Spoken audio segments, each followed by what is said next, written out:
अब की भैया हमारे मैदान में उतरेंगे, धुआं धुआं कर देंगे, जो वादा करेंगे वो करके दिखाएंगे।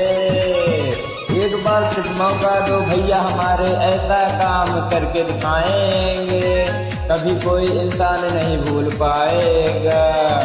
नई सोच है, नया युवा है, नए अंदाज में स्वागत है, सबकी जुबा पे एक ही नारा गूंजेगा, भैया जी जिंदाबाद।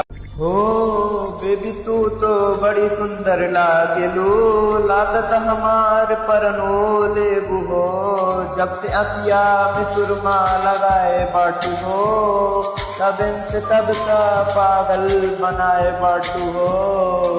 बेबी इस दुनिया में तो ही सबसे प्यारी लागेलू, एक बेरी प्यार कैला बेबी, जिंदगी हमार संवार जाए हो।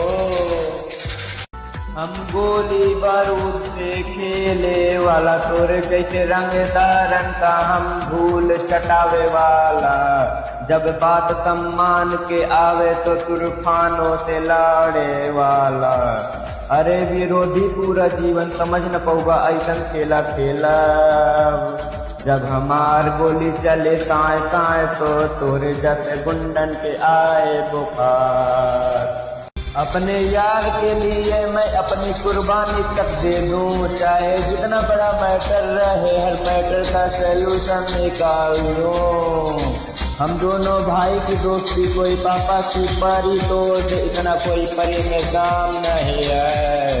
कोई थाना पुलिस का मैटर हो मुझे बता, तू टेंशन मत ले, हर केस तेरा यार लड़ेगा, भाईचारा ऑन टॉप रहेगा। जिला यूपी 33 के लौंडन से ऊंची आवाज में बोली साला कौन, हाँ बोली साला कौन। राय बरेली के लइके जब गोली चलावे ताए ताए तो बड़े बड़े रंगदारन के आवे बुखार। बेबी जी का बोला ओका उठवा दी, गाड़ी से बांध के पीछे घिरा दी, काहे से हम हैं, काहे से हम हैं जाने माने नवाबों के जिला राय बरेली के बदमाश। बेबी जाके पता कर हर जिला में हमरे नाम से चले रंगदारी, कितनो माफिया के नामो निशान मिटा के बैठा बाटे, हाई कोर्ट के दौड़ा हरदम चले डार्लिंग, कितनो मुकदमा झेल के बैठा बाटे। जानू हमरे चक्कर में अपन जिंदगी नाश न करावा, जाके लइका ढूंढा सरकारी, हम है इकट्ठा के खिलाड़ी।